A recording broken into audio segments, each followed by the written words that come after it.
서양 문화권에서 보기에는 사실은 뻔한 이야기일 수 있겠다. 이제 우리나라 약간 국뽕 근데 해야 하는 거지 내가 이걸 하고 싶었던 건지도 잘 몰라. 네가 첫째니까, 네가 장남이니까 그런 말들을 많이 듣고 자란 사람들은 그러니까 내가 나를 사실 가스라이팅 한 거거든. 오죽하면 정신과에도 나와요. 그러니까 첫째 성격, 중간 성격. 물론 그들은 되게 잘 살아요. 그게 함정이야, 그게. 그걸 많이 물어봐요. 다른 게 좋냐, 비슷한 게 좋냐. 저 커플에게 이제 1차 위기가 오는 게 쟤네 가서 얼마 있다 헤어졌을 거예요. 막. 네, 오늘은 전지적 의사 시점. 역대 픽사 영화 중에 국내 흥행 1위를 차지한 영화 엘리멘탈에 대해서 얘기를 나눠보려고 합니다. 네, 그래서 살아있는 원래 전설 저한테 3대장이 있습니다. 김태훈 씨 그리고 허지웅 씨의 계보로 있는 원래의 아들 이승국 씨를 모셨습니다. 반갑습니다. 안녕하세요. 구 올레 아들이자 현 지니 TV의 아들이자 유튜버 천재 이승국으로 활동하고 있는 이승국입니다. 안녕하세요. 네, 반갑습니다. How proud are you right now, right here? Touching point. 극장에서 못 본 걸 두고두고 후회하게 만들었던 결과적으로 재밌어요. 그냥 재미가 있어요. 나오게 되어서 너무 신기해요. 제가 여기 있다는 게. 근데 승국 씨가 원래도 이제 사실 그 디즈니 엄청난 광팬이란 말이에요. 매니아란 말이에요. 영화제 할 때도 갔다 오고 막 그랬잖아요. 맞아요. 일부러 약간 휴가 내서 거기 행사 있을 때 작년에 갔다 오기도 맞아요, 했어요. 맞아요. 어린 시절 디즈니를 채워서 컸죠, 저는. 그렇죠. 네. 디즈니를 정말 좋아하시는 분인데 피터손 감독님을 또 만나셨다고. 맞아요. 그 피터son 감독님이 굿 다이노라고 네. 이미 이전에 픽사 영화가 하나 있었고요. 저도 봤죠. 예전에 업이라는 영화 있었어요. 맞아요. 거기에 나오는 꼬맹이. 그 꼬맹이의 네. 실제 모티브이시기도 하거든요. 픽사 안에서는 굉장히 다양한 활동을 하시고 성우도 활동하시고 모델링도 하시고 픽사라는 회사 내 인싸 아닐까라는 느낌이 드는 분이고 아마 오늘 제가 막 엘리멘탈 할 때 감독님한테 들은 얘기를 조금 전해드릴 수도 있을 것 같긴 그렇죠. 하고요. 기대됩니다. 저도 많이 기대됩니다, 진짜. 그 영화를 아직 안 본 분들이 계실 수 있기 때문에 어떤 내용인지 간단하게 설명을 드리면서 저희가 각자 총평에 대한 얘기를 해보려고 하는데요. 일단 승국 씨는 총평이 어떻게 되시나요? 저는 아는 사람에겐 너무 절절하게 다가갈 공감되는 이야기 이렇게 할 수 있을 것 같아요. 해외에서도 뒷심이 어느 정도 있긴 하지만 우리나라 정도의 흥행은 지금 못하고 있기도 네, 하거든요. 네. 근데 보고 나서도 그때도 저는 그 생각을 살짝 하긴 했었어요. 서양 문화권에서 보기에는 사실은 뻔한 이야기일 수 있겠다. 왜냐면 이민자 얘기는 이탈리아 감독님들 만들고 많이 멕시칸 감독님들 만들고 많이 있었죠. 똑같거든요, 사실은. 그렇기 때문에 그들이 보기엔 그냥 뭐 제2의 미나리겠구나 뭐 이런 느낌일 뿐일 미나리처럼. 텐데 한국의 문화와 맞아떨어지는 디테일들이 있거든요. 네. 요거에 반응할 동양권, 특히 요 한국권에서는 통하고 이런 느낌이었는데 우리나라에서 흥행하는 걸 보니까 그 지점이 좀 맞는 것 같더라고요. 아는 사람들은 절절하게 받아들이는 거지. 맞아요. 이제 우리나라 약간 국뽕 맞아, 그 뭐가 코드가 맞는 게 있었어요. 저는 개인적으로 약간 그 코드가 맞아졌다고 했던 느낌은 주인공 엠버라는 친구가 절을 하잖아요. 맞아요. 예. 절을 하는데 나도 모르게 눈물이 맞아. 그때 많이 울어. 와, 저 절하는 거 봐, 또르. 이거 한국 얘기네. 그때 확 세게 오더라고요. 약간 보면서 사실 2023년을 살아가는 한국에 사는 우리에게는 약간 뒤처진 이야기. 하지만 90년대, 2000년대를 미국에서 혹은 외국에서 살아온 교포들, 특히 이민 2세대들에게는 그들의 이야기 이런 느낌이 들어요. 저도 사실 이제 시대적인 현재 상황, 우리나라의 상황을 봤을 때는 조금 그런 느낌이 없지 않아 있는데 저가 만나는 내담자들을 생각해 보면은 아직까지도 10대 후반이고 20대 초반인데 부모의 기대를 충족시켜야 된다라는 자기의 업보로부터 벗어나는 걸 굉장히 어려워하는 친구들이 있는 것 같아요, 지금. 그래서 저의 총평은 효자, 효녀들이 꼭 봐야 할 영화. 내 꿈을 쫓아서 갈 수 있는 그 선택할 수 있는 그 용기 이런 걸 좀 보여주는 영화가 아닐까. 이걸 보고서 막 누군가 친구들에게 너무 강력 추천을 한다. 그럼 약간 넘겨 짚어볼 수 있겠네요. 너 효자구나. 너 혹시 K 장년이 넘겨 짚어볼 수 있겠네요. 내 여자친구나 내 남자친구가 너무 효자거나 효녀면 일단 극장에 데리고 가서 봐야 된다.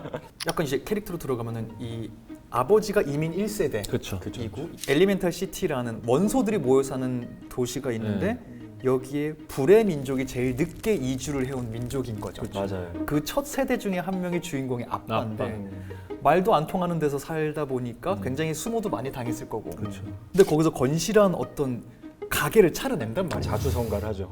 이게 쉽지 않은 일이잖아요. 그걸 보며 자라난 이민 2세대가 이제 주인공인데 아빠는 자기가 자수성가했으니까 당연히 이 행복이 내 딸에게 가는 게 당연하다고 생각을 했던 것 같고 네. 참 별것 아니 보일 수 있는 그 가게가 아버지에게는 인생의 전부예요. 근데 딸에게도 어렸을 때부터 그렇게 세뇌 교육을 시켰는데 딸도 그래서 당연히 이걸 물려받는 게 내 인생의 하나의 목표가 됐는데 사춘기를 지나 철이 들면서 자기도 이제 딜레마가 생긴 거죠. 내가 이걸 물려받고 싶은 거야? 아니면 아빠가 원해서 내가 그걸 그렇다라고 생각하는 거야. 거기서부터 이제 이 드라마가 시작이 되는 거죠.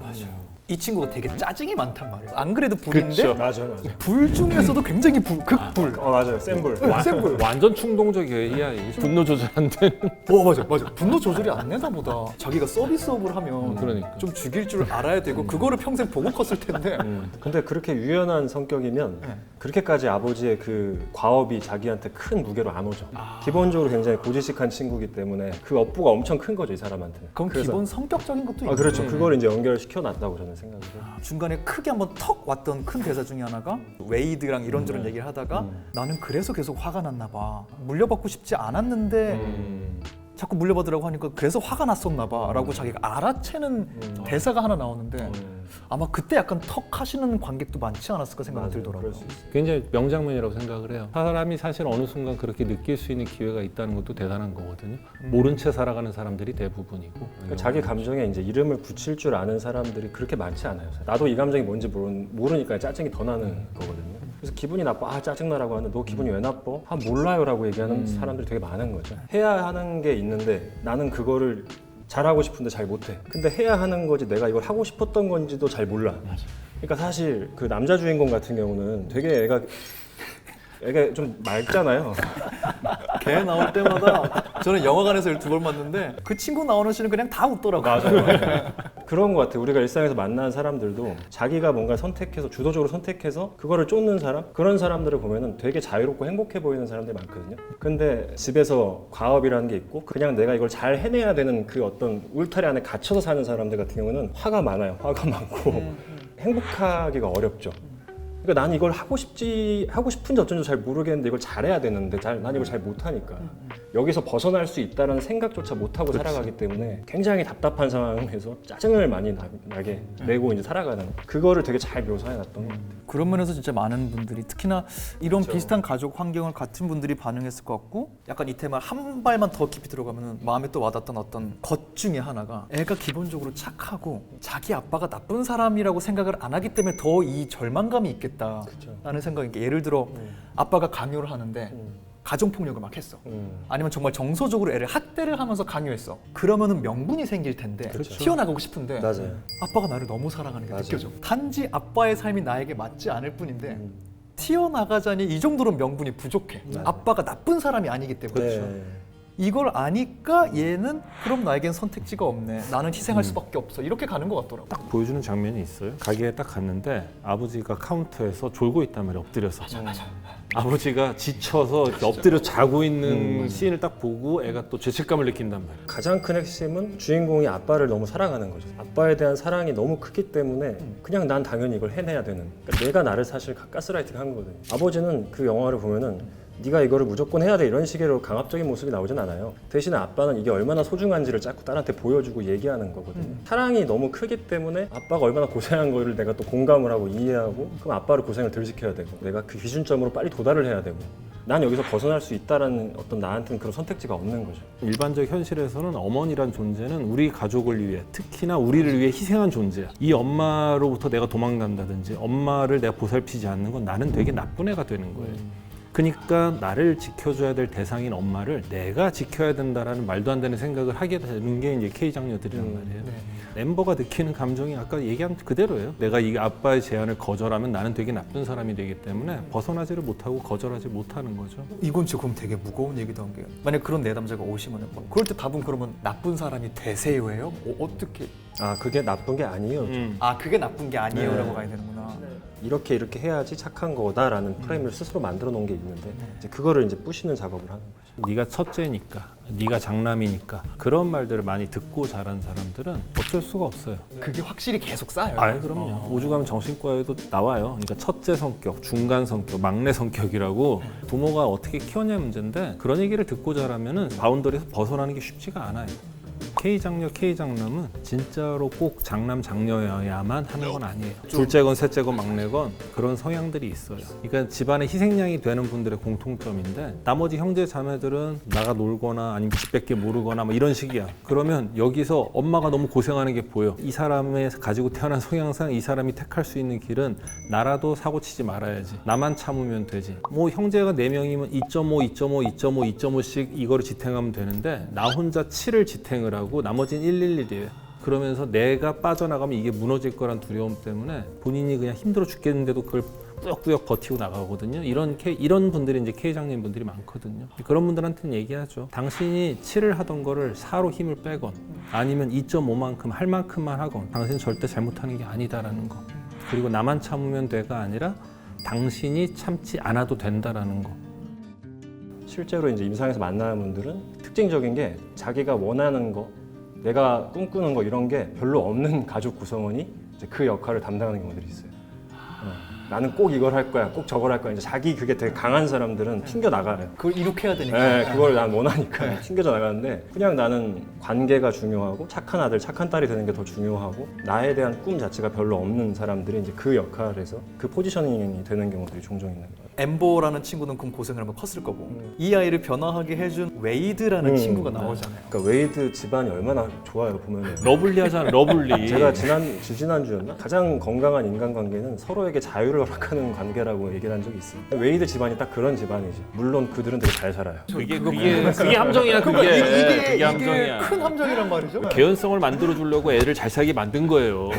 그 정도 성품을 갖고 있으려면 찢어지게 가난한 집에서 너 하고 싶은 거 하고 살아 이렇게 할 수 없으니까. 엄마 봐봐요. 엄마 얼마나 사람이 순수하고 해맑아. 방울 그런 집에서 컸어요. 그래도 맞아요. 되는 집이니까. 맞아요. 대사 복귀해보면 그 엠버를 되게 제일 좋은 유리 회사 인턴으로 취직시켜주는 과정이 나 아는 사람이 거기서 일해. 그러니까. 이래서 인턴 되는 거거든요.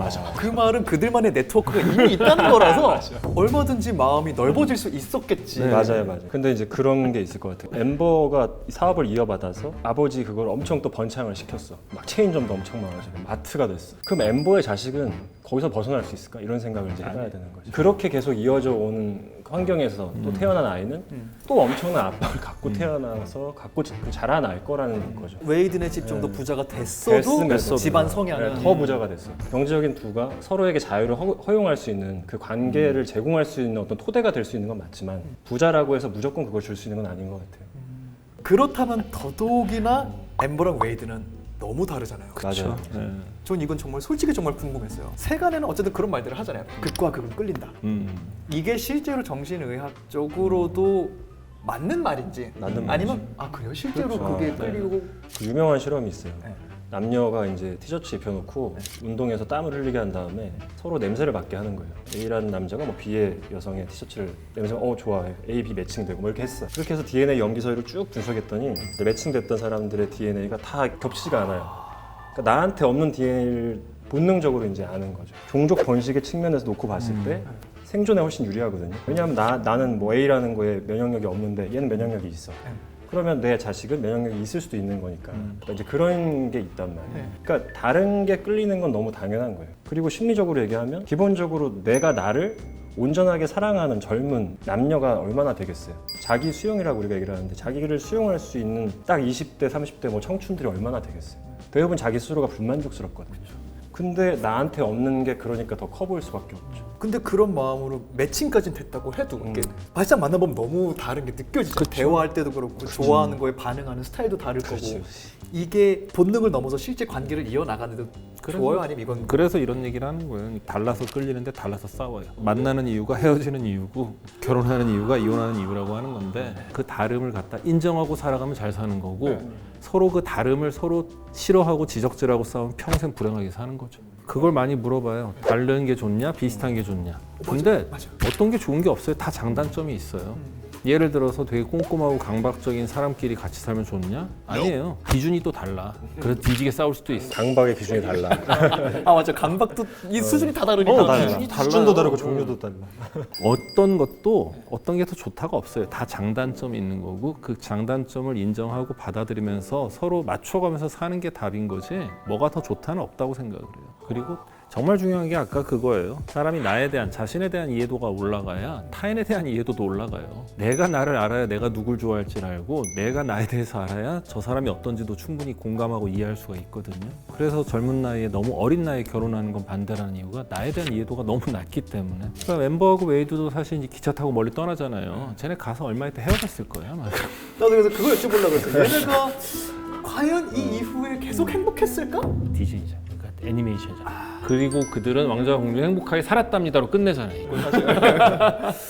웨이드가 엠버한테 꿈을 찾아주잖아요. 현실에서는 그렇게 흘러가지 않고 엠버는 어느 순간 자기 집이 너무 버겁게 느껴지는 상태에서 웨이드 집이 너무 좋아 보이니까 그 해맑은 웨이드랑 결혼을 해버리는 쪽으로 흘러가요.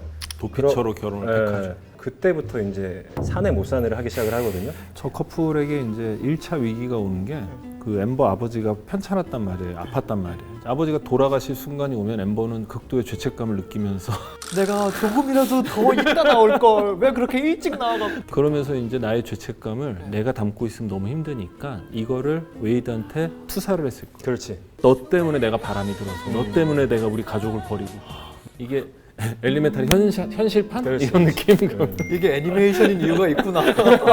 근데 이제 여기서 이 영화에서 중요하게 좀 좋았던 부분은 엠버가 일단 자기 꿈을 찾으러 가는 거잖아요. 그게 되게 중요한 것 같아요. 내가 먼저 1차적으로 내 원가족의 어떤 과업으로부터 벗어나는 그 독립이라는 걸 해보고 그 다음에 연애를 어떻게 하고 얘네가 결혼을 어떻게 할지는 그 이후의 문제니까 이걸 한번 했으면 자기 성향을 또 만들어갈 수 있는 거거든요. 엠버는 한번 그 업보에서 벗어났기 때문에 엠버가 이제 어떻게 또 변해갈 수 있는지 아직 그거는 이제 좀 열려 있는 거죠. 근데 사실 뭐 다 케이스 바이 케이스니까요. 이렇게 해서 잘 되는 케이스도 당연히 있잖아요. 있겠죠. 극 중에도 나오지만 할머니가 불이랑 결혼해라 이러고 돌아가시잖아요. 실제 피터son 감독님의 할머님의 외할머님인가의 유언이 그거였대요. 오. 한국인이랑 결혼해라. 아, 실제 유언이 그랬고 근데 피터son 감독님은 서양인 분과 결혼했거든요. 아마 네. 이탈리아계 어. 미국인이셨던 것 같은데 제가 여쭤봤어요. 그럼 당신은 불이었습니까? 물이었습니까? 했더니 자기가 엠버였고 아내분이 웨이드였대요. 그래서 웨이드네 집에 엠버가 가서 느끼는 그런 이질감이나 어떤 에피소드들이 자기 얘기도 투영된 것도 있고 실제로 근데 현실적으로 해피로 가는 경우도 있구나. 지금 되게 잘 지내고 계시더라고요. 그런 디테일들이 좀 들어가서 아마 그런 장면들이 좀 리얼하게 다가온 게 아닌가 싶은 생각도 들더라고요. 그러네. 재밌네요. 영화 얘기하는 거 되게 재밌네요. 되게 두 분이 이렇게 해서 스테레오로 되게 전문적으로 말씀해 주시니까 되게 재밌네요. 잠깐 중간에 헷갈렸어요. 이게 우리 프로가 아니라 승국씨 프로. 가장 이입이 됐던 캐릭터를 얘기를 해볼까요, 그러면? 이입이 됐던 캐릭터. 저도 제 어린 시절을 생각해 보면은 그래도 저는 엠버 쪽에 조금 더 공감만 하면서 보지 않았나. 장남은 아니었지만 어떤 모습들에서 나 어릴 때 저런 감정이 좀 강하게 오던 순간이 있었던 것 같다. 저도 엠버? 뭔가 해야 할 일이 주가 돼서 살아왔던 것 같기 때문에 웨이드 같은 사람들이 되게 부러웠던 것 같고요. 웨이드 가족 같은 그런 가족을 좀 만들고 싶다 이런 생각도 했던 것 같아요. 어렸을 때는 엠버인데 나이 먹으면서 최근 들어선 버니? 그럼 이제 슬슬 간판 가게 알아보시고. 아니 팔아버리려고. 버니처럼 늙고 병들기 전에 빨리 팔아야 되는 거 정리하는 게 저의 꿈입니다. 네. 디즈니의 또 찐팬 우리 승국님과 엘리멘탈 속에서 볼 수 있는 K 장면, 반대 성향과의 만남 이런 얘기들을 나눠봤는데 나오신 소감이 어떠십니까? 재영 원장님이랑 방송하면서 영화 카테고리 어떤 토크가 나올 때 둘이 신나서 신나시는 거 느끼면서 진짜 영화 토크하면 재밌고 영화 진짜 좋아하시는구나 느꼈는데 이게 형제 두 분이 다 영화를 좋아하시고 전 진짜로 친구들이랑 영화 얘기하면 밤샘 수다 떨고 막 이러거든요. 그래서 너무 재밌었고요. 평소에 저희가 친구들이랑 할 수 없는 수준의 얘기까지 해주셔갖고 되게 풍성하게 많이 배워갑니다. 워낙 바쁘셔서 그러지 시간만 되면 자주 모시고 싶어요. 우리 영화 분석할 때. 네, 저희 그럼 계속 나와주세요. 아, 언제든 진짜 재밌게 보신 영화 있으면 언제든 불러주시죠. 좀 전에 한 얘기 후회할 수도 있어요. 녹화됐다 지금. 뭐 번호 바꾸는 게 그렇게 어려운 일은 아니니까 예, 소리만 쓰면 돼요. 다음 시간에는 우리 여전히 승국 씨를 모시고 또 하나의 명작이죠. 인사이드 아웃에 대해서 함께 얘기를 나눠보려고 합니다. 양떼분들이 전지적 사시점에서 다뤄줬으면 하는 컨텐츠 있으면 또 댓글로 남겨주십시오. 저희가 또 그거를 선정해가지고 다뤄보도록 하겠습니다. 천재 이승국과 함께. 자주 나오실 거기 때문에 놀 수 있는 데는 뭐 어디든 갑니다. 불러주세요. 구독, 좋아요. 알림 설정 꾹